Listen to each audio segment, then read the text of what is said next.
Le programme Entre Femmes vient pour vous donner la bonne direction pour votre cocon familial, votre travail, vos relations, mais principalement pour votre intérieur. Le but du programme Entre Femmes est de vous donner la réponse à votre affliction en vous donnant la bonne direction pour vous donner la vision qui vient d'en haut. On est à l'antenne de Entre Femmes.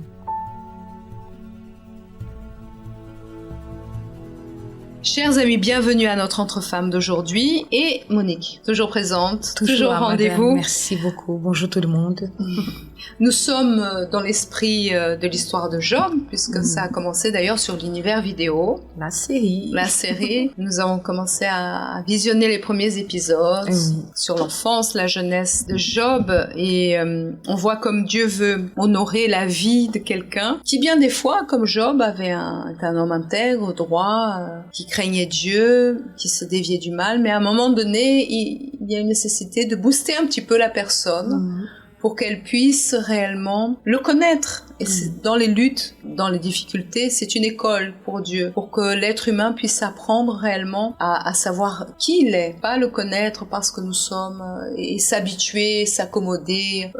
Et au centre d'accueil, on a plusieurs chaînes, dans une routine de vie, comme on a parlé déjà, même ce dimanche, une routine de vie, mais l'extraordinaire, et le fait surtout de connaître Dieu, n'est pas spécialement là. Et de montrer aussi, parce que quand Dieu nous appelle, il y a son projet, mais pour qu'on puisse se rentrer dans le projet de Dieu, il faut qu'on puisse vivre des expériences avec lui, et pour montrer à ce monde. Si la vie, elle est toujours pareille, comme vous avez bien dit, ce dimanche, on a parlé d'une vie qui est toujours pareille, qui n'a... Routinière, voilà. Donc, il faut qu'il y ait certaines situations qui peuvent arriver pour prouver des fois à nous-mêmes, parce que des fois, on se croit être dans la foi, être bien quand les choses, elles sont dans notre sens. On demande à Dieu, Dieu, il répond. On a des petites luttes, mais il y a des fois certaines luttes qui viennent vraiment pour renverser, chambouler la vie de la personne. Exactement. Et c'est vrai que si, là, c'est une preuve. Bon, on n'a rien à prouver à Dieu, mais on se prouve à nous-mêmes et on montre aussi aux autres ces témoignages que Dieu, il est vivant et que nous sommes avec lui. Dieu veut quelque chose en plus, comme on le montre aussi aux jeunes. Oui, tous les Par exemple, Job, il avait des enfants qui n'avaient pas un cœur comme son cœur, qui se déviait de l'intégrité, faisait tout et n'importe quoi. Et même, il faisait des offrandes pour que Dieu ait miséricorde de ses propres enfants. Mais combien de temps cela a duré, où il supportait cette situation? Il était là en train de vivre cette situation. Et il était accommodé. Et les enfants continuaient à faire tout et n'importe quoi. Parfois, nous pouvons même être à l'église, mais nous accommoder dans certaines situations. Et Dieu a besoin de quelque chose pour nous booster et pour qu'ainsi nous puissions comprendre qu'il est Dieu, qu'il nous aime et qu'il ne va pas nous laisser tomber. Tant et si bien, on aura certainement plusieurs mardis aussi où on va s'approcher de la vie de Job. Cela nous montre réellement que bien des fois, nous passons par des situations, on croit en lui, on est des bonnes personnes, on veut le meilleur, on est en famille, etc. Mais Dieu a besoin d'une situation choc pour pouvoir agir. On sait que le mal est derrière. Oui. Mais c'est un mal qui va devenir un bien. Et nous avons ici un exemple parfait d'une famille d'ouvriers, de serviteurs. Bonjour. Bonjour. En synchronie.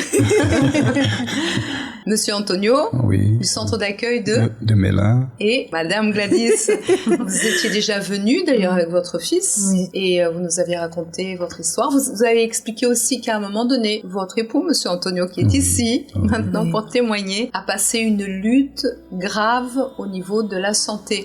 Sauf que il y avait tellement de choses à raconter par rapport à vos luttes, les situations du passé, l'enfance du petit. Vous avez grandi, il a grandi dans ces situations. Et qu'on a passé un petit peu, je crois, le témoignage de Monsieur Antonio qui est venu à la rescousse pour pouvoir parler. Donc c'est lui qui va parler un petit peu aujourd'hui aussi. De montrer que, selon ce que j'ai compris tout à l'heure, vous avez lutté, Monsieur Antonio, pour votre épouse Gladys. Pour la vie sentimentale. Durant quelque temps. Ouais. Elle a résisté au début. Oui, au début. Mais après tout cela, vous êtes connus pendant combien de temps? 3 ans. 3 ans. 3 ans. 3 ans. Et combien d'années de connaissances? Du moment qu'on parlait jusqu'au mariage, c'est 3 ans. 3 ans. Mais avant, votre époux aussi avait un regard sur vous? Ah oui, j'avais un regard vers elle. Mais dans cette époque, elle m'a dit la réponse qu'elle me disait dans l'époque quand je m'approchais d'elle, qu'elle voulait servir Dieu. Et moi, je me faisais cette question dans ma tête. Comment elle veut servir à Dieu qu'elle n'avait pas la vie sentimentale dans l'époque. Pour vous, c'était pas incompatible. Voilà, je me réfléchissais à ça. Après, j'ai vu que j'avais pas d'autre solution. Quand est arrivée la campagne d'Israël, dans le moment, j'avais fait la campagne d'Israël pour ma vie sentimentale. Et j'avais demandé à Dieu si c'était elle que Dieu me confirme. J'avais mis son prénom, parce que je savais Gladys, j'ai mis là Dieu, si c'est elle vraiment, que vous me montrez. Dans les jours même que je sais que les pasteurs, ils avaient monté sur le mont Sinaï, j'ai eu cette réponse. Parce que comme jamais c'est moi qui ai insisté toujours d'aller vers elle, cette jour, c'était au contraire. Cette jour, c'était au contraire. C'est elle qui est venue, m'a dit, qu'est-ce que tu m'as fait? Qu'est-ce que tu m'as fait? Tu me manques là, dans l'époque. Et moi, j'ai vu la réponse de Dieu dans ce moment. J'ai dit, Dieu m'a répondu. Moi, je l'ai pas dit. Je l'ai dit tout ça. Elle a été au courant qu'on était mariés. Elle a su après. Ouais. J'avais sacrifié que c'était elle vraiment que Dieu allait. Mais c'est intéressant parce qu'après vous avez accepté, vous alliez bien. Oui. Vous n'aviez aucun problème dans votre vie, dans votre santé. Et à partir du moment où vous vous êtes mariés... Ouais, là, les luttes ont commencé, madame. Qu'est-ce qui s'est passé dans ma santé? Moi, j'étais quelqu'un sportif toujours. J'ai jamais été malade, que je me rappelle vraiment des maladies graves comme ça. Je suis arrivé en France, ça faisait même pas beaucoup de temps. Après les mariages, on peut dire comme ça, je suis tombé malade. Qu'est-ce que s'est passé? Tout que j'ai mangé, mon corps, il acceptait pas. Même un verre de l'eau, j'ai bouvé. Mon corps me faisait que je vomissais, aller aux toilettes. Des fois, j'avais même crampes au ventre parce que j'avais rien dans le ventre. Je savais pas comment réagir. Donc j'imagine avec le temps, vous êtes devenu quelqu'un maigri, faible. J'allais à l'église même. J'étais commencé à maigrir. Les gens m'avaient regardé. Vous posez des questions. Voilà. Qu'est-ce qu'il y a? Qu'est-ce qui se passe avec toi, Antonio?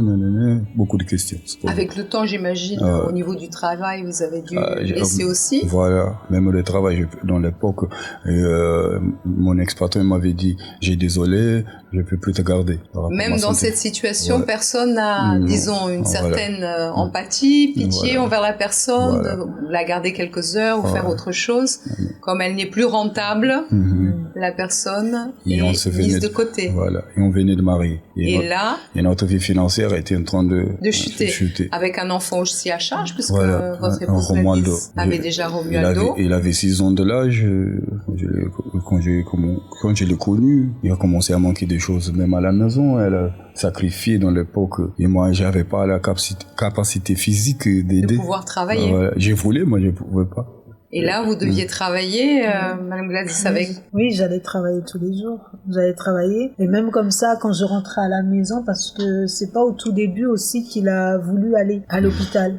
Parce qu'il disait ça va passer, on va prier à l'église. Mais à un moment donné où j'ai dit là, ça va plus en fait. Là, il faut vraiment aller, il faut y aller. Et c'est là qu'il est parti et qu'on a découvert, c'est la maladie du Crohn. Ils ont découvert et ils ont commencé à lui donner des médicaments. Mais en fait, ça changeait pas. Ça changeait pas et on complétait le médicament plus les propos de prière et on agissait la foi en fait. Et c'est la foi que lui, il agissait, qu'il a commencé à aller bien, il a commencé à aller mieux, un petit peu mieux. Oui, c'était d'apparence. Voilà. On pensait que ça va. Ouais. C'était moi-même, je pensais que j'étais guéri. Ouais. Mais après, j'avais des autres symptômes. Je savais pas quoi. Qu'est-ce que vous sentiez? Je me sentais fatigué. Je toussais beaucoup. Moi, je savais pas c'est quoi, à origine de quoi. Et après, on est parti encore au hôpital. Ils ont m'hospitalisé encore. Vous étiez resté combien de temps alors à l'hôpital? On peut dire 18 jours. 18 jours pour pouvoir découvrir qu'est-ce qui se passait. Voilà, madame. Même eux, ils savaient pas. Et en vous-même, parce que vous aviez promis à votre épouse Gladys de lui donner le meilleur, vous avez assumé son fils, et tout d'un coup vous vous retrouviez durant ces moments. Voilà. Là, j'imagine qu'un an, je ne sais pas combien de temps s'était écoulé après le mariage. Ça, c'était même pas un an. Un an, Non. voilà. Désespérance, vous aussi, parce que vous étiez forgé une vie, et tout d'un coup tout s'écroulait. Vous deviez aller travailler, l'enfant petit à charge, vous étiez seul, démuni, puisque votre mari aussi devait aller à l'hôpital, et même s'il était là, il était trop faible pour faire quelque chose. Dans votre esprit à vous, d'homme, comment vous voyez la chose? J'imagine que vous étiez bien chamboulé. On peut dire triste, parce que je me disais dans ma tête, je suis l'homme de la maison, et là, je me sens incapable d'aider ma femme. Je le voyais souffrir, parce que tous les jours, elle venait me visiter. Tous les jours. Elle sortait de travail, elle venait me visiter. Et ça mettait au moins un peu plus de tristesse, parce que je me disais, mon Dieu, je me suis marié, je me trouve dans une situation comme ça. Un peu de temps en temps avec des pensées bas, mais comme elle c'est toujours une femme de foi, donner la morale, non, on va se passer, même si parce que dans le moment je savais pas, même si dans le moment elle me transmettait la force, mais après il y avait ce moment elle tout seule qu'elle était triste, qu'elle a pleuré tout seule, mais je savais pas ça j'ai su après. C'est ça que vous ressentiez. Ça oui, parce que je lui montrais pas. Ah oui, transmettre la foi et qu'il soit bien, vous ne pouviez pas être dans le même bateau, sinon les deux allaient couler. C'est ce que dit la parole, quand l'un passe une situation, dans le mariage, l'autre relève l'autre. Oui, c'est ça.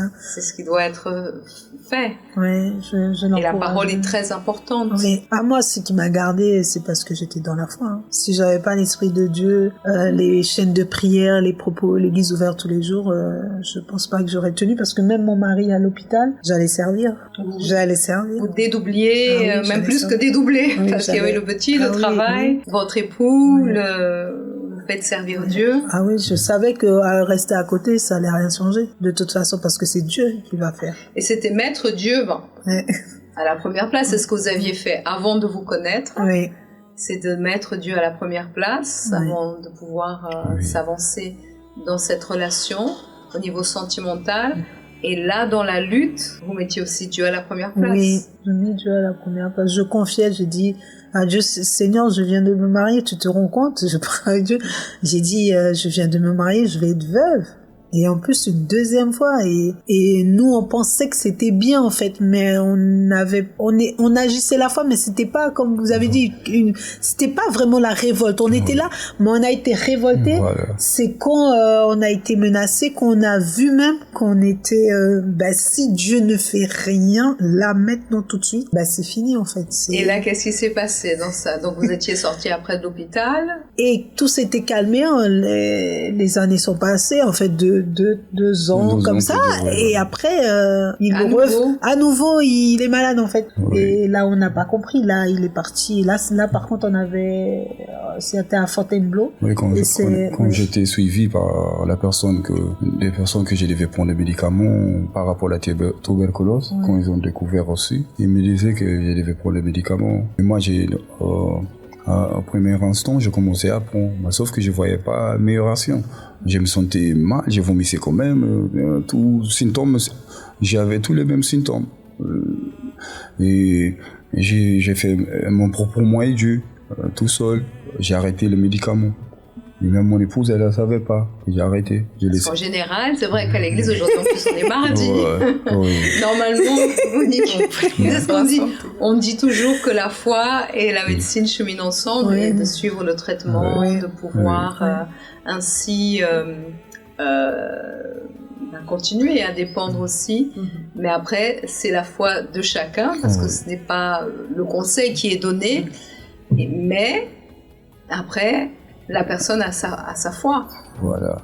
Maintenant, ça a déclenché, quand vous avez mis votre foi, disons, en action, ça a déclenché spirituellement une guerre, j'imagine. Voilà, madame. Parce que vous aviez aussi fait des propos, même c'était une période aussi de campagne, c'est bien ça? Voilà, oui.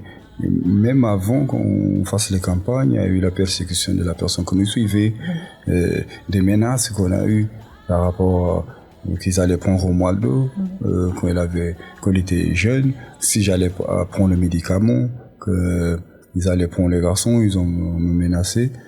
Et moi, c'est incroyable parce que jamais on a ce genre de choses par un médecin ou quelqu'un qui vient parce que... Ils ont appelé au commissariat. On est parti au commissariat. À cette époque, ils ont nous traité comme quand on était des criminels. Même des photos, des empreintes. Vraiment une pression terrible. Oui, parce que, en fait, à l'hôpital, ce qu'il a oublié de dire, c'est qu'il n'acceptait pas, mais il montrait aux médecins. Il disait, regardez, vous voyez pas là? Vous voyez pas la tache? Il disait, je vois rien. Et ça, ils ont pas accepté parce qu'ils comprenaient pas. Alors, contre c'est ça, la médecine. J'ai oublié de dire ça aussi, oui, que tu m'as fait rappeler ça. Et la psychologue de l'hôpital m'a appelé et m'a dit, madame, je vous demande l'autorisation de le mettre en psychiatrie. Parce que j'ai l'affronté. Elle aimait pas que quand elle me disait que j'ai ça, je disais que j'ai pas. Elle voulait que j'ai dit, ok, j'ai ça, que j'accepte. Moi, comme on dit, c'était une fois. C'était contre votre foi. Voilà, j'étais révolté que je voulais pas accepter ça dans mon corps. Je disais non. Et on était tellement dans cette moment-là qu'elle était révoltée que ma mère m'a appelé dans ce moment, comme ça. Pour me savoir comment je vais. J'étais au l'hôpital. J'ai dit, maman, oui, tout va bien. Après, j'ai raconté ce qui s'est passé. Elle m'a dit. Elle est dans la foi aussi. Elle m'a passé la foi dans cette manière. Elle m'a dit, mon fils, tu sais, la foi, elle travaille ensemble avec la médecine. Quand elle m'a parlé de ce mot, ça travaille dans ma tête. Après, ça m'a parlé tellement qu'après, quand la psychologue est revenue, je lui ai demandé pardon. Quand je lui ai demandé pardon, elle était content, joyeux, elle m'a dit, vous êtes revenu à votre état normal. Non, on va le monde ne comprend pas la foi. Pour le monde, on est fou. Voilà. Elle m'a dit, on va plus donner la suite, ne vous inquiétez pas, j'ai dit d'accord.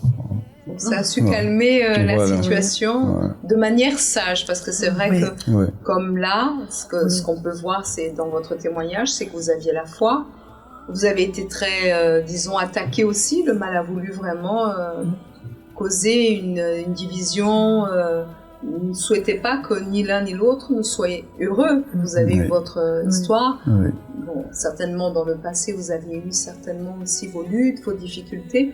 Et aujourd'hui que vous alliez vous réunir, tout d'un coup, une maladie, après encore, 2 ans après, une autre maladie qui arrivait. Le diable, bien entendu, a fait de tout pour pouvoir agir. Mais il fallait avoir une foi centrée sur Dieu, une foi qui soit intelligente, parce que parfois on a notre foi, mais ce monde ne comprend pas, ne le comprend pas. Et là, ça a été démontré aussi par rapport à cette psychologue, par rapport à un mot. Et c'est vrai que lorsque Dieu agit et nous montre la situation, les chemins qu'on doit suivre, notre entendement s'ouvre sur la situation. On sait en qui on croit. On sait qu'il a la solution. Maintenant, il nous donne aussi les conseils pour pouvoir agir et aller de l'avant. Et ça, c'est ce qui... aujourd'hui, vous êtes là aussi. Beaucoup de jeunes aussi passent par des luttes, des situations. Et il y a cette difficulté aussi. Par exemple, la personne, elle a une foi déterminée sur un point, mais elle finit par rester à la même place, vous voyez. Elle n'avance pas, elle croit, et après, peut-être même, elle reste frustrée. Pourquoi ? Parce qu'elle n'est pas en train de comprendre quel est le projet de Dieu, et aussi d'amener pleinement Dieu, mais avec sincérité et force, pour qu'il puisse lui montrer quel est le chemin, comment elle doit réagir. Et parfois, on réagit par nos propres pensées. Oui, ce qui a été intéressant, ce que M. Antonio a parlé, c'est qu'il y a eu le moment où il a agi sa foi, de ne pas accepter les paroles négatives qui venaient du médecin. Mais on voit que quand il a entendu aussi la voix de Dieu à travers sa mère, il est revenu aussi parce que c'est comme ça que Dieu nous guide. Aujourd'hui, Dieu il va donner une direction, demain, il va donner une autre. Et on suit, mais des fois la personne est là aussi, notamment les jeunes, ils ont cette difficulté de dépendre de Dieu dans ce sens-là. Et des fois, questionner quand il faut pas questionner, agir de la mauvaise manière quand il fallait pas agir de cette manière-là. Je prends par exemple, des fois la personne elle peut vivre des luttes dans sa vie personnelle, dans le travail, ou des fois même avec la famille et tout. Et des fois la personne elle est entêtée dans sa foi, non, parce que ma foi elle me dit de faire ça. Mais c'est pas la direction de Dieu à ces moments-là, et la personne elle peut même se trouver dans des difficultés à cause de cela. Tout à fait. Rester dans une foi dans son esprit une idée fixe, sauf que le souci, c'est que dans le parcours, Dieu veut enseigner des choses. Dieu veut participer de cette... C'est pas, non, je crois et Dieu va faire, et il doit faire, et il doit faire. Mais sur le moment, on est dans nos enfants et on a besoin d'apprendre. Et de l'insérer dans notre vie, d'apprendre à le connaître et de confier aussi en lui. Parce que dans ces moments où vous étiez, comme vous l'avez dit tout à l'heure, à l'hôpital et venait cette tristesse et la foi brute, elle peut être là. Oui. La confiance. Voilà. Oui, il y a des fois, quand je me sentais faible, qu'est-ce que je faisais? Je prenais la Bible, parce que j'avais la Bible à côté de moi. Je lisais la Bible, et c'est là que je sentais la force de lutter, de pas baisser les bras. Après, j'ai une famille, grâce à Dieu, qui sont dans la foi. Mon père, à l'époque, ma mère, quand il venait me visiter, me donnait toujours la force. Même si je voulais être en bas, il y avait toujours quelqu'un autour de moi. T'inquiète pas, tu vas te sortir de cette situation. Dieu va me passer toujours des mots positifs. Et ça, j'ai le gardé, j'ai pris pour moi. Et cet moment, je le vois aujourd'hui, cet moment que j'ai traversé à l'époque, ça m'a fait vraiment briser mon intérieur à moi-même. Faut que je vois que j'étais rien. Même si j'ai pensé que j'étais quelque chose, regarde dans l'état que tu es, vois que tu es rien. Et quand j'étais à l'hôpital, j'ai vu que j'étais rien. Parce que pourquoi? Quand j'étais dans le monde, j'étais toujours quelqu'un sportif. Et j'ai regardé beaucoup pour les corps physiques. Même pour moi, personnellement, il faut que je sois bien physiquement, tout ça. Je suis arrivé d'un moment, parce que moi, j'étais quelqu'un entre... mes poids, c'était entre 80... j'ai arrivé à 84 kilos, mais musclé, comme ça, normal, parce que j'ai aimé faire des sports. Mais à un moment donné, j'ai arrivé à 60 kilos. Quand j'étais hospitalisé, mes vêtements, ma femme, elle a sait, quand je mettais sur moi, c'était tous larges, tous devenus tous larges. J'étais en train de me voir physiquement, je disais non, je suis plus le même. Mais j'ai pas accepté, parce que même elle est là, même en hôpital, à deux fois, j'ai fait des exercices physiques parce que j'acceptais pas. J'ai dit non, même si je suis en train de me voir physiquement, je suis pas bien, moi, j'accepte pas ça. Mais la main de Dieu, c'est lui qui m'a donné la force de tenir tout ça que je suis en train d'expliquer. Et cette situation que vous avez vécue après, dans le sens qu'ils allaient même retirer Romualdo, cette pression que vous avez eue, ça a été aussi alors le moteur pour pouvoir réellement... Voilà. Là, vous sentiez déjà... Dieu a permis que vous vidiez de vous-même, de ces attaches, de cette idée que vous aviez, ou peut-être une trop grande idée, mais là, tout à l'heure, quand vous étiez en train de parler, ça m'a fait rappeler le début, parce que j'imagine qu'au début même, quand vous avez connu Gladys, vous pensez, elle va tout de suite accepter. Elle va tout de suite accepter. Oui, et là, ça a commencé à couper l'orgueil. Voilà, on vient avec la pensée du monde. Voilà. Même si j'ai grandi à l'église, mais après, je suis parti dans le monde. Oui. Et quand je suis venu à l'église, ma pensée était de monde. Tout à fait. Dans le monde, je sais comment j'étais. C'est pas pour rien, mais quand on s'approchait de la fille, on voyait qu'il y avait plus de facilité. Je suis arrivé à l'église, j'ai vu un stop. Et ça m'attirait plus. Voilà. Moi, j'ai dit non. Et 3 ans. Mais après tout ce qui s'est passé aussi, en réalité, ce que Dieu a voulu faire, vous avez raconté aussi votre témoignage, que vous aviez besoin d'être limé, modelé, transformé. Dieu était en train de travailler sur vous. En même temps, plus tard, sur votre fils, et en même temps sur votre époux. Parfois, les gens voient les situations comme une tragédie. Mais c'est comme pour l'histoire de Job. Tu peux toucher à ce que tu veux, mais pas à sa vie. Parce qu'il m'appartient. Il m'appartient. Et votre famille est de Dieu, appartient à Dieu. Mais en même temps, vous étiez en train d'être travaillé. Ce problème de santé a été vraiment pour briser cet ego, cet orgueil. Et quand vous êtes vu avec 60 kilos, vous êtes dit réellement, on n'est rien. Voilà, madame. C'est ça. C'est ça que je me vis dans la situation. Quand j'étais en train de passer pour tout ça. Là aussi, comme on disait tout à l'heure, c'est ça qui m'a permis de m'approcher à Dieu. De vraiment dire non, je veux mourir, mais au moins je vais combattre. Ouais. Que soit Dieu devant, parce que c'est ça qu'on apprend dans la foi. Et moi, c'est ça que j'ai appris. Pour pas baisser les bras. Alors tu vas lutter jusqu'à... Si tu meurs, moi tu meurs dans les combats. Et moi, dans ma tête, c'est ça que j'avais. Alors si je vais mourir malade, mais je vais mourir dans le combat, en train de combattre. Et qu'est-ce qui s'est passé tout d'un coup, après que vous étiez livré, vous aviez vu votre condition, pas seulement physique, mais principalement spirituelle et intérieure, et vous êtes livré totalement à Dieu et vous avez voulu vous attacher que à lui et dépendre que de lui. Et en fait, on a monté sur l'hôtel, elle a monté sur l'hôtel. Oui. Tout seul dans l'époque. Moi, j'étais au hôpital. Moi, on a mis notre tout dans l'époque qu'on avait. Et c'est là qu'on a découvert que c'était la tuberculose la plus sévère. Avant, ils ne voyaient pas. Quand je suis descendue sur l'hôtel, le lendemain, ils ont trouvé. Quand je suis arrivée à l'hôpital, ils ont dit c'était ça. Ils l'ont retiré dans la chambre et ils l'ont mis dans une chambre avec des caméras. Et ils ne pouvaient plus sortir.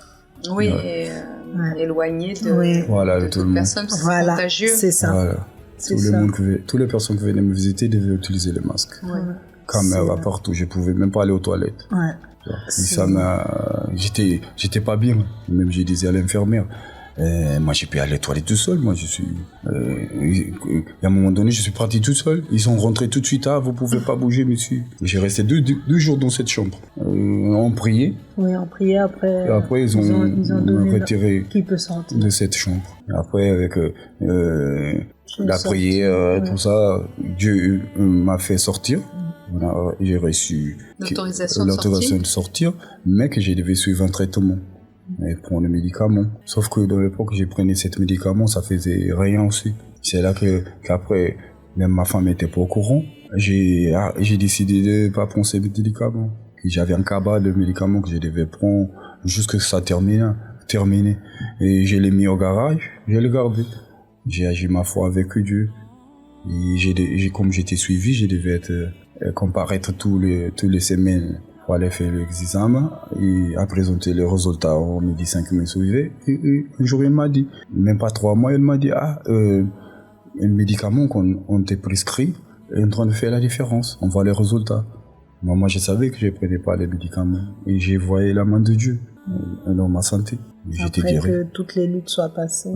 Oui. C'est après que toutes les luttes, parce que quand on venait, il prenait les médicaments et qu'elle a décidé d'arrêter. Et que lui, il a vu c'est toutes ces histoires-là, que j'allais perdre mon fils, qu'on est parti au commissariat et tout. Et après, quand lui, il prenait sa décision de ne pas prendre les médicaments que moi, je savais pas, le dernier jour, on est parti, le médecin, il a dit, donnez-moi les résultats. Il m'a dit, c'est très bien. Il a dit, c'est très bien ce que vous faites parce qu'on voit que vous prenez les médicaments. C'est continuer comme ça parce qu'on va tout vous arrêter. Vous êtes en train d'être guéri. Mais en fait, il prenait rien. Mais la prise de sang a montré qu'il prenait les médicaments. Et c'est après, ils ont dit, vous avez plus besoin de prendre. Mais c'était ce même médecin qui disait auparavant, est-ce que c'est le Saint-Esprit qui va descendre, quoi?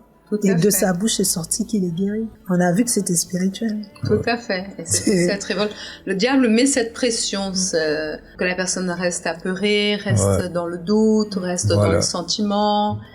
Mais vous êtes resté ferme, vous n'avez pas lâché prise. Non, parce que Dieu, c'est lui-même qui nous donne la révolte. Et moi, je sais que cette révolte, quand Dieu a mis en moi, j'ai dit non, je ne peux pas accepter ça jusqu'à la fin. Même si des fois je devais baisser les bras sur les autorités, parce que c'est Dieu qui a constitué les autorités. Mais dans mon intérieur, je savais, non, je ne peux pas accepter ça. Et cette situation n'a fait que vous approcher encore plus de Dieu. C'est vraiment. Découvrir que sans lui, on n'est rien, qu'il est la source de notre existence et que le plus important, avant l'épouse, avant le travail, avant le sport, avant la famille, avant tout ça, c'est lui. C'est vrai. C'est lui au contrôle de tout. Et là, ça a été un élément déclencheur aussi pour que votre intimité avec Dieu soit plus resserrée. Oui. Ouais. C'est pas, je peux pas dire que c'était une manière de le remercier parce que c'était pas ça. Parce que j'avais le désir de le servir avant que tout ça m'arrive. Mais ça a fortifié. Et j'ai encore plus envie de faire pour lui. De témoigner aux autres ce qu'il a fait pour moi dans votre vie. Ouais. Et vous, de votre côté, après moi, tout ce que vous avez entendu et vu qu'en réalité, Dieu était en train de travailler dans la vie de chacun. Oui, Dieu travaillait, mais pendant qu'on est dans les luttes, on voit pas. On voit pas que Dieu travaille parce qu'on se pose des questions. Il y a beaucoup de choses qui viennent dans la tête. Mais moi, je sais qu'il y a des situations dans ma vie, quand je vois quand Dieu utilise et qui permet que je passe par des situations pour me booster encore plus, je n'accepte pas. Et je sais que la révolte est de Dieu et je suis prête à tout. Et qu'il faut monter sur l'autel, peu importe ce que Dieu va demander, on va obéir parce que je sais que l'autel faillit jamais et je le savais. Mais pendant tout ça, ce qui m'a tenu, c'est le Saint-Esprit parce que le jour où il allait sortir de Melun, moi j'allais le voir tous les jours, je sortais alors que je pouvais pas rester jusqu'à 22h du soir en sachant que Ronaldo était tout seul. Je quittais l'hôpital à 22h du soir jusqu'à ce que je sais que voilà, qu'il est prêt à se reposer. Et j'oublierai jamais ce jour-là, j'ai descendu la pente pour aller, c'était à Melun qu'il était, pour aller prendre le bus pour rentrer à la maison. Et là, j'ai entendu la voix, j'ai dit, mais Seigneur, mais en fait, je priais, mais je sais pas comment expliquer ça. Mais j'avais l'impression que mes prières, ils montaient pas. Je sais pas comment vous dire, c'est comme si ça a touché le plafond, ça entendait. Et ce jour-là, j'ai dit, Seigneur, c'est pas grave, hein. J'ai dit, c'est pas grave si tu m'entends pas. J'ai dit, c'est pas grave si tu entends pas mes prières, c'est pas grave si je deviens veuve, c'est pas grave. Mais moi, je sais une chose, c'est que ton esprit est avec moi. Parce que la voix, il disait, parce que c'est un combat dans la foi que, regarde, t'as le Saint-Esprit, t'es serviteur de Dieu, t'as prié, t'as fait propos, mais il y a rien. Il va mourir, c'est la honte pour toi. Et j'entendais cette voix et je disais, c'est pas grave. Même si Dieu entend pas mes prières, même s'il me répond pas, mais je sais que j'ai son esprit, parce que la voix disait, t'as pas l'esprit de Dieu. Parce que regarde, comment tu peux faire tout ça et qu'il te bénit pas, en fait, il te répond pas. Et moi, je disais, non, l'esprit de Dieu est avec moi. Je ne vais pas abandonner. Et je viendrai tout de même, il me disait c'est tard et tout ça, rentre, il y a Ronaldo. Je venais quand même tous les jours. Je disais je vais pas accepter. Quand j'étais dans un moment de faiblesse, tristesse, je pleurais, c'était jamais devant lui. C'était jamais devant lui, jamais devant Ronaldo. Il fallait absolument que je passe toujours la foi. Je ne pouvais pas montrer parce que tristesse et tristesse, ça fortifie pas. Ça fortifie pas. Et je puisais en Dieu pour pouvoir lui passer la force. Et surtout aussi mon fils, être le peu de temps que je passais avec lui parce que je rentrais tard et le lendemain il fallait partir et lui à l'école. J'étais aussi avec lui parce que j'arrêtais pas d'aller faire mes chaînes de prière. Le dimanche matin, il fallait se réveiller à 5h du matin pour prendre le train parce que où on allait, c'était chaque 1 heure le train. Et pour être à cette époque, j'étais à l'église à Saint-Denis. Alors, non, on va continuer. On va continuer dans la foi, dans le sacrifice, jusqu'à ce que Dieu nous bénisse. Et c'est après tout ça, après qu'il ait agi la foi, parce qu'il allait, quand il est sorti de l'hôpital, il était encore toujours faible, mais il allait évangéliser. Il prenait le vélo, il allait à la gare de Fontainebleau, il allait évangéliser. Et il n'arrivait pas à rester debout, il était essoufflé, il venait faire ses chaînes de prière et il demandait à Dieu la force. Après, il est monté pour sacrifier. Toujours mettre Dieu oui, en première place. Vous étiez aussi à un moment donné dans une époque de rush. C'était à quelle époque? Oh là là, c'est quand j'étais enceinte. Ça, c'était après. Je me souviens. C'était où oui. Oui, là aussi, on témoignait aussi. Ah oui, j'ai lutté beaucoup, mais c'était mon rêve de rentrer. J'ai dit, des années j'ai lutté. Je rentre. Quelques mois après, c'est ouvert. Ah, vous êtes dans le groupe. Oui. Vous êtes rentré. Non, parce que c'était aussi dans cet esprit de lutte, parce que je me souviens que vous étiez enceinte, vous veniez, vous participiez. Mais c'est cet esprit, Monique, que Dieu cherche en réalité. Un esprit qui soit, on reconnaît qu'on n'est pas parfait. Dieu modèle, Dieu transforme. Tout ce que Dieu veut voir, c'est ça. C'est notre désir de lui plaire, de rester fidèle, de ne pas regarder les circonstances, les situations, de ne pas jeter la faute sur Dieu, parce qu'en aucun cas je vois que vous n'avez jamais jeté la faute sur Dieu. Ça, c'est ce que Job aussi nous montre dans son témoignage, même si la femme de Job dit « Vas-y, maudis ton Dieu et meurs, c'est fini ». Et c'est ce que le diable veut dans les situations, c'est pressionner la personne que de sa bouche, elle puisse réellement dire « Mais tu fais rien pour moi, qu'est-ce qui se passe ?» et que la personne se court-circuite à elle-même. Mais là, dans les cas, et ça, nous voyons beaucoup chez les jeunes aussi, beaucoup finissent par se lamenter, par se victimiser, par jeter la faute sur Dieu, sur les autres. Et ce n'est pas ce que nous voyons là, ce n'est pas ce que nous voyons aussi dans l'histoire de Job. Et on voit deux types de foi parce que on voit qu'il y a beaucoup de personnes qui sont à l'église, jeunes comme des grandes personnes aussi, qui ils agissent très bien leur foi tant qu'il y a le oui de Dieu. Donc tout va bien. Donc tout va bien. Mon Dieu, donnez-moi ceci. Tenir, parce que quand on voit l'histoire de Job, il avait une vie complètement bénie. On n'a jamais vu dans la Bible sa femme réclamer de quoi que ce soit. Mais dès qu'il y a eu la situation, c'est ce genre de foi qui est beau, qui attire l'attention, parce que ça montre véritablement Dieu. Parce que dire que je suis de Dieu quand tout va bien, quand les conquêtes c'est là, ça c'est très facile. Et dernièrement à l'église, c'est cette foi-là qui est en train d'être travaillée à l'intérieur de nous. Je parle de moi-même. Donc, quand tout va mal, est-ce qu'on a cette foi vraiment pour proclamer Dieu? Non, Dieu, c'est mon Dieu, peu importe ce qui se passe. Si c'est oui, je suis avec toi. Si c'est non, je suis avec toi. Je suis à toi. Toi, tu es Dieu, tu es à ta place et moi, je reste à la mienne. Donc, c'est ça qui montre la grandeur de Dieu véritablement. Quand on montre que nous sommes devant les situations difficiles. Parce qu'une foi pour conquérir, c'est très bien. Tout le monde veut. Quand tout va bien, quand tout se passe bien. Et on voit dans l'histoire de Job, il perd tous ses enfants, il perd tous ses biens, il tombe malade, son épouse qui se tourne contre lui, ses amis qui le tournent. Il perd toutes choses, mais il reste avec ce sens de fidélité devant Dieu. Bien entendu qu'il a permis, toutes ces choses l'ont permis, comme vous avez pu être modelé, transformé, de connaître plus Dieu et de pouvoir dire, et c'est un verset qui m'a touchée aussi, c'est pour ça que je vais pouvoir le redire, quand tout se passe mal et rien ne va dans le sens où tout est chamboulé, parce que vous l'avez senti dans la chair, chacun. Vous dans la souffrance, la maladie, vous par rapport à tout ce qui se passait, tout était chamboulé. Parce qu'enfin vous alliez retrouver une vie de couple, un papa pour votre fils, et tout d'un coup à nouveau les problèmes frappaient, vous dans ce chamboulement. Mais tout a eu un projet, une indication. Et là, c'est vraiment faire de Dieu un père. Et là, on peut, comme Job, dire « Je reconnais que tu peux tout. Moi, je peux pas, comme vous l'avez expliqué tout à l'heure.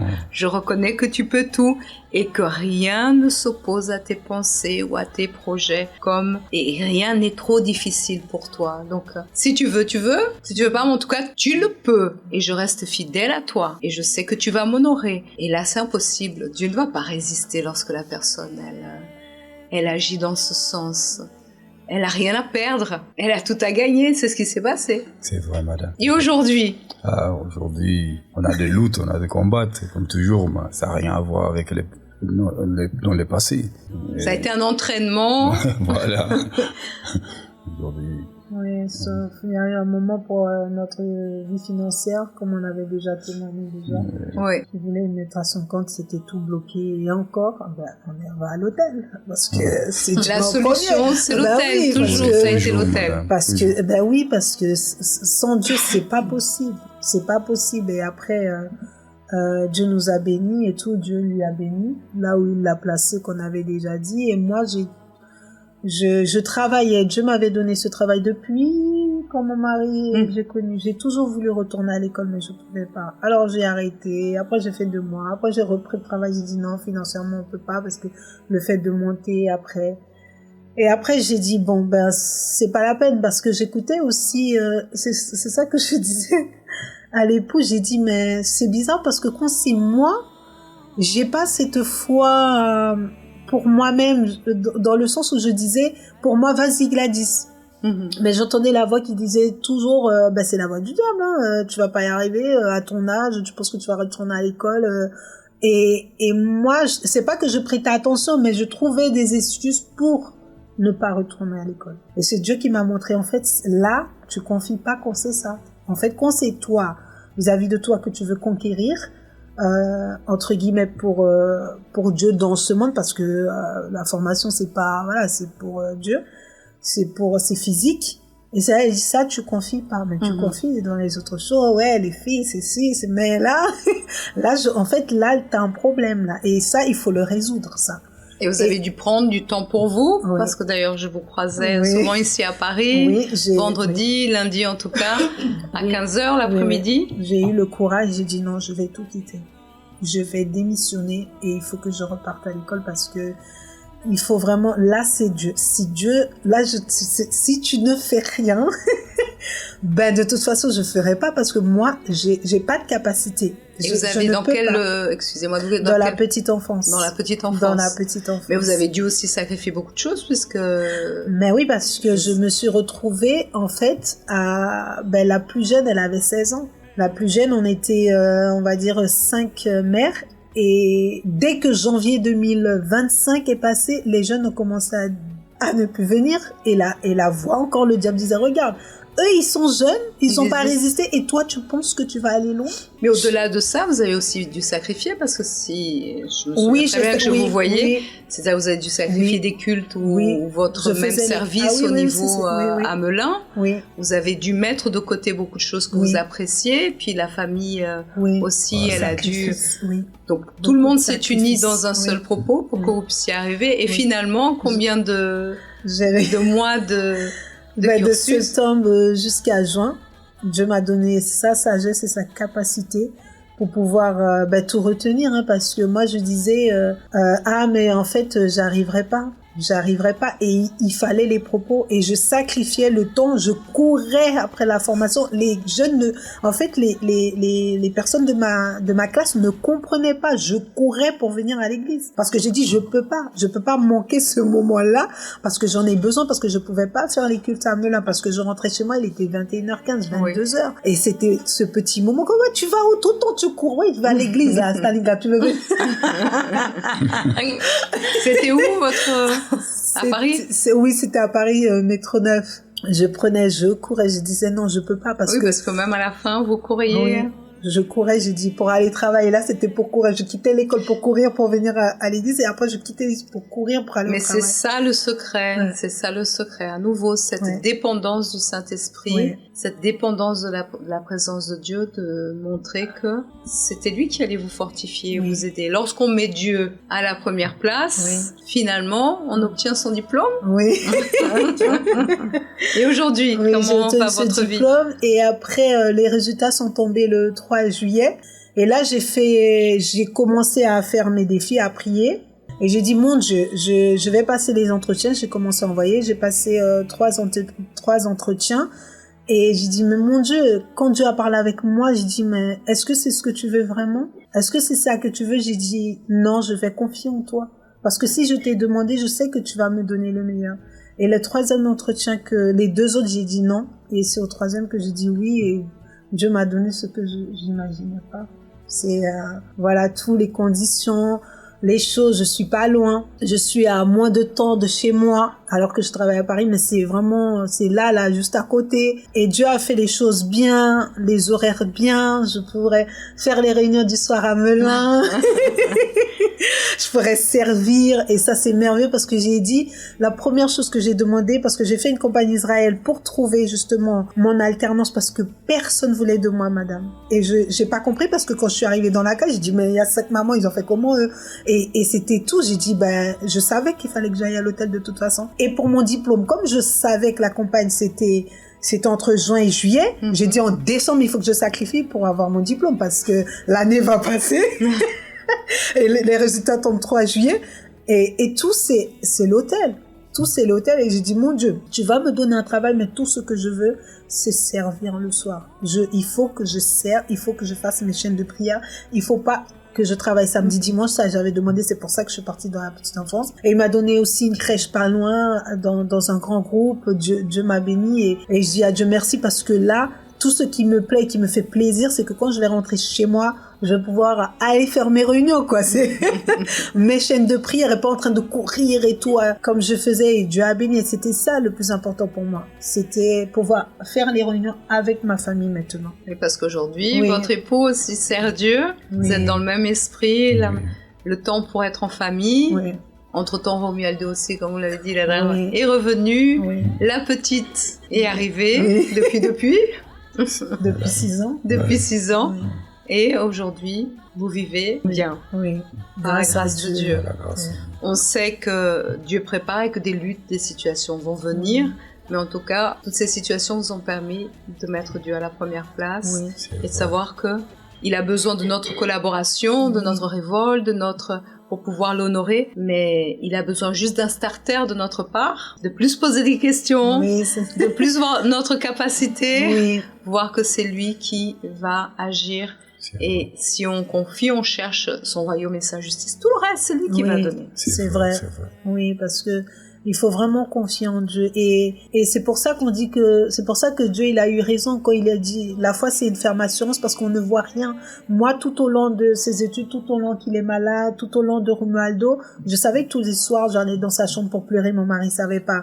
Mais je confiais parce que je savais que l'hôtel ne faillissait pas. Et quand Dieu m'a montré, si tu veux que j'agis, tu dois changer. Et j'ai compris, j'ai pas résisté, j'ai dit non, il faut vraiment que je change. Et si je dois me briser, je vais me briser parce que si c'est moi qui empêche que tu puisses travailler, je vais le faire. Alors même si je devais lutter pendant 10 ans, mais accélérer dans cette foi forte, j'allais le faire. J'allais pas abandonner parce que on voit rien, mais quand on a confiance en Dieu, on sait qu'il va faire. Mais sans nous, Dieu ne va rien faire. Parce que si moi Dieu me montre une situation, regarde cette situation, sa façon de parler, cette pensée, tout, tu dois laisser. Mais je ne fais rien, je ne laisse pas, je prends pas des décisions parce qu'il va faire, parce que moi j'ai accepté d'être brisée, j'ai accepté de changer, j'ai accepté tout ce qu'il me disait. C'est pour ça que la réunion des femmes et tout ça, les réunions, les méditations, et ça nous fait ouvrir notre pensée, notre esprit, que c'est tous les jours qu'on doit changer. Là, j'ai fait la campagne Israël, oui, pour changer, c'était pour mon fils, mais tu dois changer tous les jours. C'est pas parce que tu as fait ce que c'est fini, parce que chaque jour on doit être modelé. Même pour la campagne de la justice, j'ai dit, oh Seigneur, c'est comme ça que j'étais injuste. Et on voit, oh mon Dieu, pardonne-moi. Alors tous les propos qui viennent, il y a une raison. Il y a une raison que ça veut, que Dieu, il est en train de nous modeler parce qu'il nous aime. Parce que si Dieu faisait pas tout ça, des campagnes différentes, des propos, les thèmes qui changent, on allait rester accommodé, et c'est ça qui tue. C'est ça qui tue, et c'est pour ça que Dieu fait que tout le temps l'église grandit, les propos grandissent, ils viennent pour dire, regarde là, t'appuies pas sur ça, prépare-toi déjà pour la fin de l'année, prépare-toi déjà pour le mois qui arrive, pour que tu sois toujours prête. Et on doit demander à Dieu cette force, Seigneur, prépare-moi pour ce qui va arriver. Tout à fait. Donne-moi la force de ne pas t'abandonner. Et tout est profitable, toutes ces luttes, on en tire profit pour pouvoir glorifier Dieu. Tout a un bon côté, même les choses les plus difficiles ont un excellent côté. Et si on met Dieu à la première place. Oui. Et dernière considération, monsieur Antonio. Moi, je peux dire que tout ce parcours de notre vie qu'on a traversé, je sais que si on n'avait pas Dieu au contrôle de notre vie, jamais on allait réussir, on n'allait même pas être aujourd'hui là assis en train de parler dans les radios là, de parler ce que Dieu a fait dans notre vie, parce que c'est lui dont nous on a appris. Dans son parcours, moi dans les miennes, j'ai appris que c'est Dieu qui doit être au contrôle de toute ma vie, par rapport même aux situations que j'ai vécues dans ma vie. Si Dieu n'était pas au contrôle de tout, jamais j'allais réussir. Ça, je sais, j'ai la conscience de ça. Et j'ai dit toujours, c'est lui le contrôle de tout. Et aujourd'hui, vous ne le servez pas pour le servir de manière mécanique, mais vous voulez passer aux autres ce qu'il vous a donné, continue à vous donner. Oui, être ce témoin, déjà pour ma propre maison, avec mes enfants, pour qu'ils connaissent aussi la foi. Parce qu'on doit être un exemple pour eux. D'abord, nous, être ce témoin que Dieu est au-dessus de tout et passe avant toute chose. Parce que quand on confie en Dieu, même si le cœur saigne, mais on sait que Dieu va faire tout. Et on veut être cet exemple pour montrer que les personnes, ils doivent pas abandonner, surtout quand c'est très très difficile, quand on pense que même nos prières ne montent pas, ils sont montés. Dieu a entendu. C'est juste que le mal, il veut qu'on abandonne, et il nous fait une sensation, sentir que regarde, Dieu ne t'a pas écouté. Mais tout ça, c'est un mensonge. Mais si à un instant on dit c'est fini, je ne veux plus lutter, mais en fait il a gagné. Et il va faire de tout pour qu'on arrête, mais il faut jamais baisser les bras. Et toutes ces situations nous montrent et nous font comprendre comment il agit, comment il utilise les voix de ce monde pour étouffer la voix de Dieu et nous court-circuiter pour qu'on ne croit plus. C'est pourquoi l'importance, Monique, de s'attacher à la parole. Tout à fait. Et c'est pour cette raison que demain, on a les réunions si spéciales au milieu de la semaine pour pouvoir bien booster recharger notre les foi. batteries. Tout à fait. Le mercredi, la recherche du Saint-Esprit avec ses propos de l'étoile qu'on a parlé dimanche, qu'on peut pas oublier de ramener. Notre propos, c'est mercredi. Donc ici à Paris, à 7h du matin, 10h, midi, 15h, mais principalement à 19h30. Et il veut être aussi une étoile, que le peuple brille là-bas. Melun. À quelle adresse? 11 rue de Gaillardon, 77 000 Melun.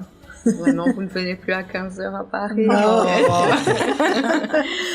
Non, C'est ça? Non, là c'est fini. 19h30 là-bas pour vous. 19h30. Oui. Mais il y aura aussi à 7h, à 10h, Oui, 15h. 7h, 10h, 15h et principalement à 19h30. À 19h30. Oui. Très bien. Et n'oublions pas, il y a aussi le... Oui, sur tous les réseaux de la FGU, nous avons l'émission La Connexion Fun, dont on va voir sur le thème le véritable projet du mariage. Parce que on va aider aux jeunes à comprendre que Dieu ne nie pas deux personnes en vain. Il y a un projet derrière cela, c'est le projet de Dieu. C'est le début d'un projet avec Dieu. Et c'est ce que vous avez découvert aussi. C'est vrai. Mais, et soyez branchés tout à l'heure. Oui, ils sont bien Ce soir. connectés. Toujours bien connectés. Romualdo aussi. Oui. Toute la famille, Sarah. toujours sur les ondes de la force jeune, et grâce à Dieu pour cela. Ça a été un plaisir de vous avoir ici sur le plateau d'Entre Femmes. Moi Je crois aussi, que nous là. avons complètement explosé tous les compteurs, mais c'était pour la bonne cause, parce que Sergi va venir là d'ici peu en direct. Et puis certainement, très bientôt, nous aurons d'autres témoignages. Très bientôt. Que Dieu vous bénisse. Merci. Merci. Et à bientôt. À À bientôt. bientôt. Au revoir. Au revoir.